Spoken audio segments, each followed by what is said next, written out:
ঝর্ণা, কেন বলো তো আমি আমার বৌমার কাছ থেকে টাকার হিসেব চাইবো? বাহ, নেবে না কেন? আমাদের বেলায় তো কড়াই গন্ডায় হিসেব নাও, তো ওর বেলায় নেবে না কেন?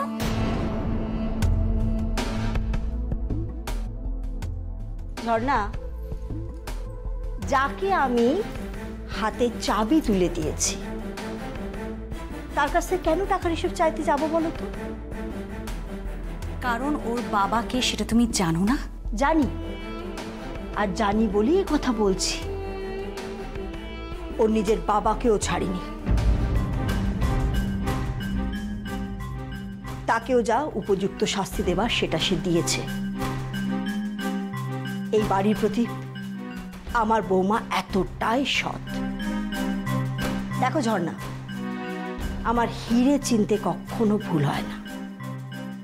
আমি খুব ভালো করে জানি এই পরিবারে, এই বাড়িতে এবং এই কলিয়ারিতে একটাই হিরে আছে, সেটা সেটা শুধুমাত্র আমার বৌমা। বৌমা, এদিকে এসো তো। হ্যাঁ মা। চাবি চাইছিলে, ধরো।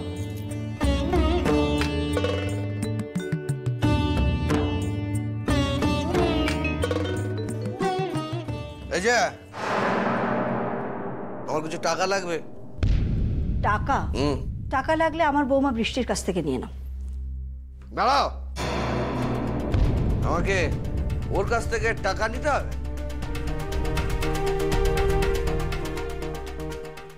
হ্যাঁ, টাকা নিতে গেলে তোমাকে বৃষ্টির কাছ থেকেই টাকা চাইতে হবে। কোশমিন কালেও নয়। দেখো, এরপর থেকে যখনই তোমার টাকার প্রয়োজন হবে আমার কাছে না, বৃষ্টির কাছ থেকে টাকা চাইবে। আর পরবর্তীকালে টুপসির কাছ থেকে, মাহিন্দারের মেয়ে।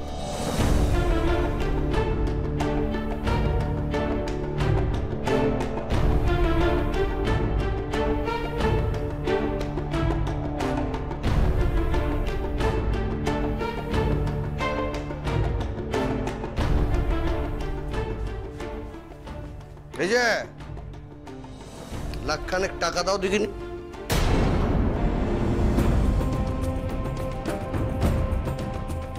আচ্ছা ঠিক আছে, ঠিক আছে, 60-70 দিলেই হবে।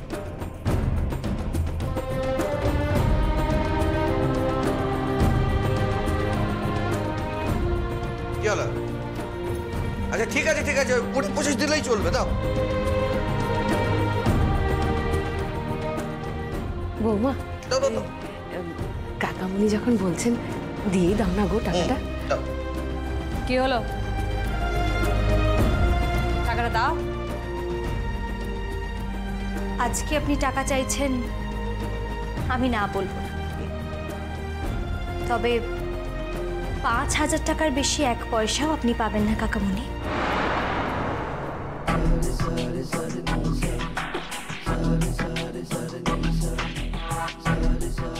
কারণ এখন যে টাকাগুলো আপনি পাবেন তার অর্ধেকটাই প্রায় মদের পিছনে খরচা করে ফেলবেন।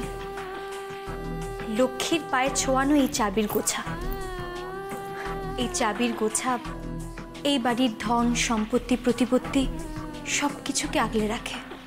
তাই আপনি সিন্দুক খুলে টাকা বের করে সেই টাকায় মদ খাবেন, এটা তো আমি কখনো হতে দিতে পারি না কাকামণি।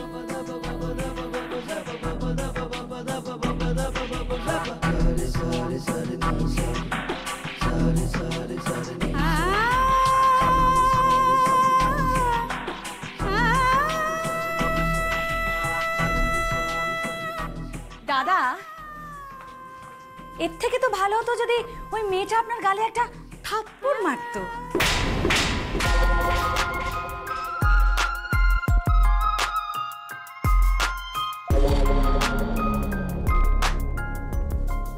এই, তোর বরকে একটা ফোন কর, বল এখানে চলে আসতে। তারপরে এই মেজ শালা আর তোর বর, এই দুই ভাই মিলে মেয়েটাকে একবার তোর বরকে আসতে দে। তারপরে ওই মেয়েটার বাপের নাম আমি খগেন করুন।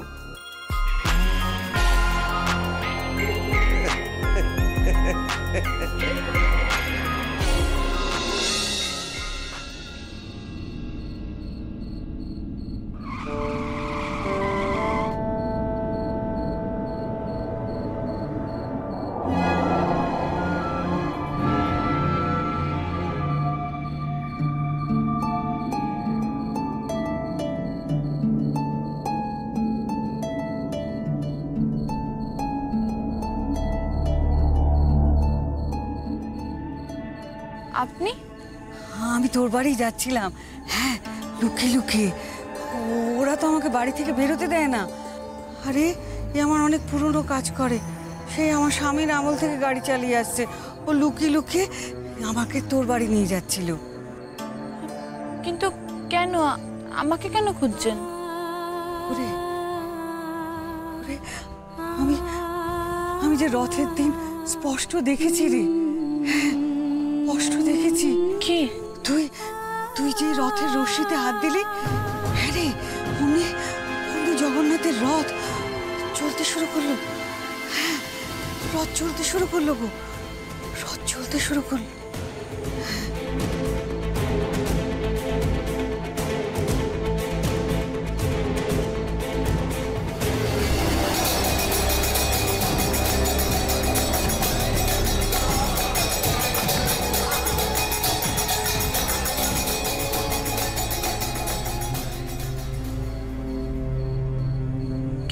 তাতে কি হয়েছে? ওরে, তোর শরীরে যে আমাদের বংশের রক্ত বইছে রে।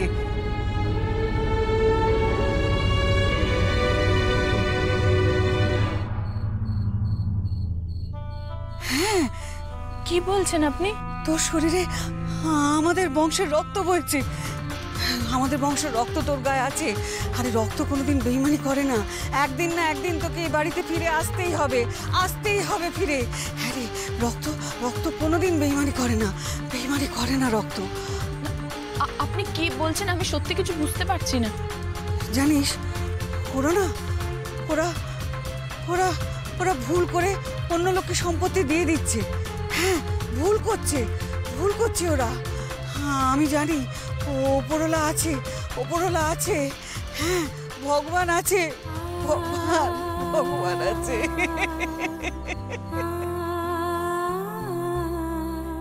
ভগবানের লাঠিটা যে কার ঘাড়ে পড়বে কেউ জানে না, কেউ জানে না, কেউ জানে না। কি হলো? জানিস, ফিরতে হবে। শোন, আমি বলছি, তোকে ফিরতেই হবে। হ্যাঁ রে, হ্যাঁ রে, তোকে ফিরতে হবে, তোকে ফিরতে হবে। তোর হাতটা দে, তো হাতটা দে, হাতটা দে।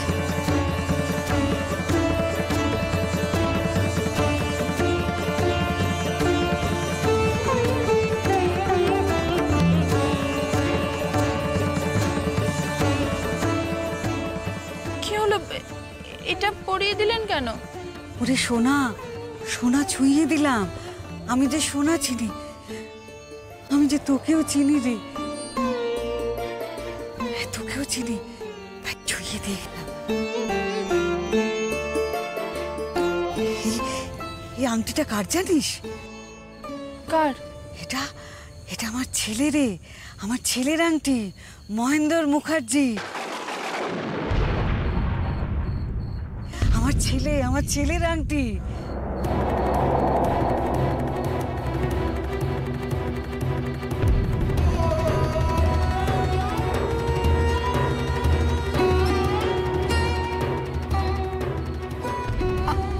আমার বাবার আংটি আপনি কোথা থেকে পেলেন? মহেন্দ্র তোর বাবা না রে? বল বল, মহেন্দ্র তোর বাবা, বল না, বল বল, মহেন্দ্র তোর বাবা। হ্যাঁ, তোর মহেন্দ্র তোর বাবা। বলিস না, কাউকে বলিস না, তাহলে তাহলে ওরা মেরে ফেলবে। আমি চলে যাই।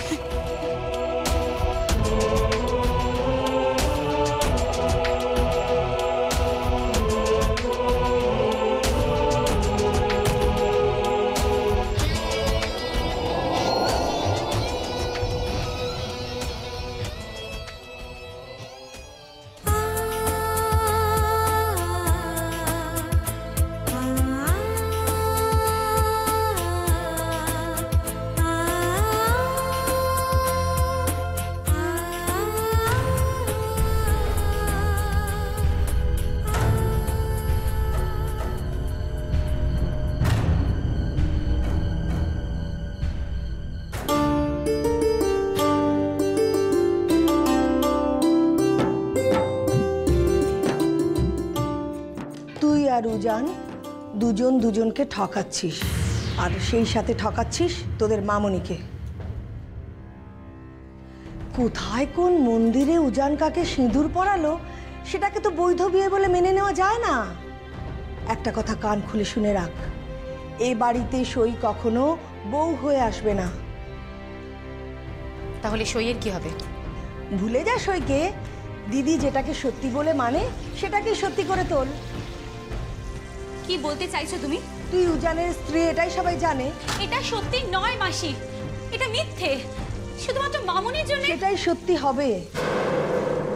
উজান তোকে বিয়ে করবে।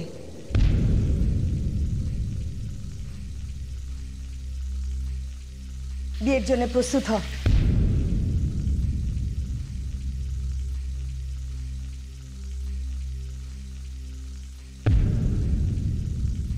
আমি তোকে যেটুকু বুঝেছি, তুই সইকে পছন্দ করিস না, বাড়ির বউ বলে মানিস না। মাসি আসলে রাহিকেই তোর মা বাড়ির বউ বলে জানে, ওর সাথেই তোর বিয়ের ব্যবস্থা করছি।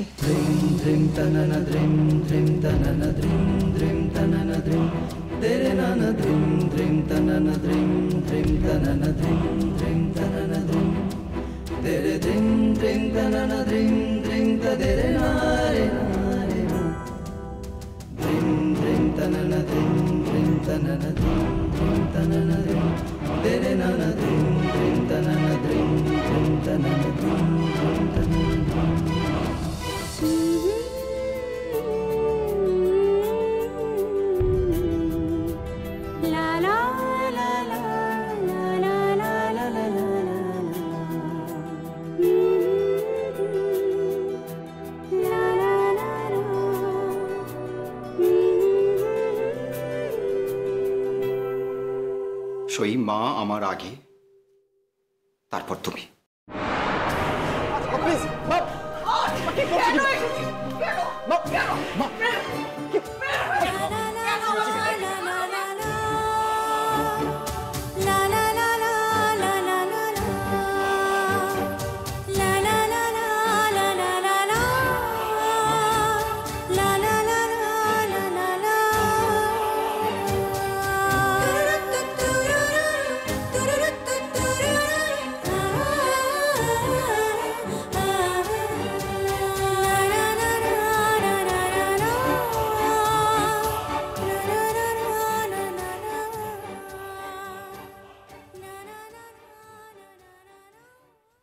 কিরে, কাকে এমন বিয়ে করলি যে সিঁদুর পড়তে গিয়ে দুবার ভাবছিস?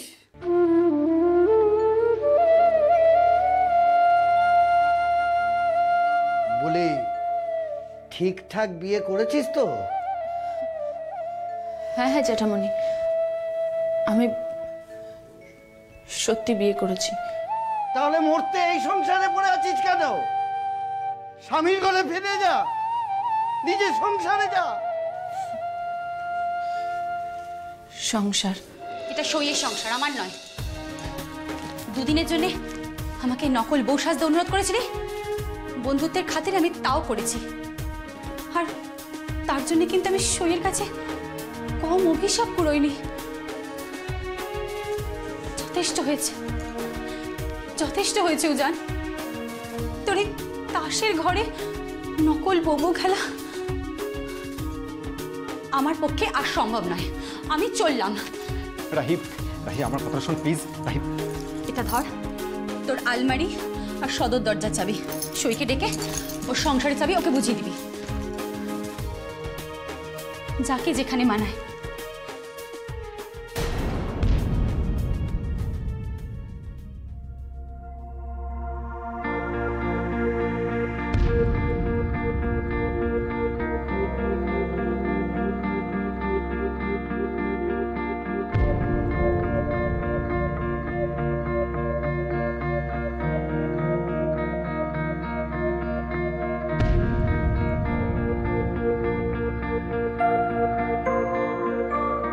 কি বৌমা, তুই আমাকে ছেড়ে কোথায় চলে যাচ্ছিস? আমি তোমার বৌমা নই। আমি বিশ্বাস।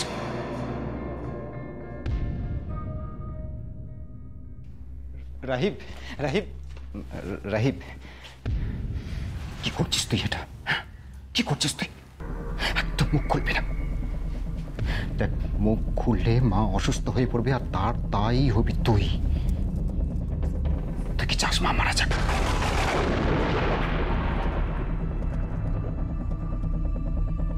আপনি ওনার ভুলটা ভাঙাবেন না। ঘুম ভাঙলে বলবেন যেটা উনি দেখেছেন সেটা স্বপ্ন ছিল।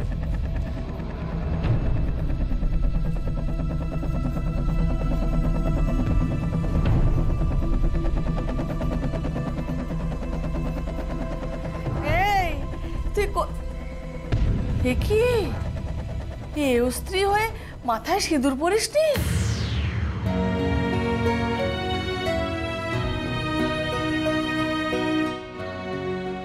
কি অলক্ষণে কাণ্ড! স্বামীর একটা মঙ্গল অমঙ্গল আছে তো। ও দিদি, শোনো শোনো শোনো, ওই নতুন বিয়ে হয়েছে তো, ওই সিঁদুর পরতে ভুলে গেছে। ও এই তাহলে সিঁদুরের কৌটোটা নিয়ে আয়। মা, সিঁদুর দিয়ে আবার কি হবে? দিচ্ছি দিচ্ছি। দে।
এটা ধন নেই, এটা পাপ।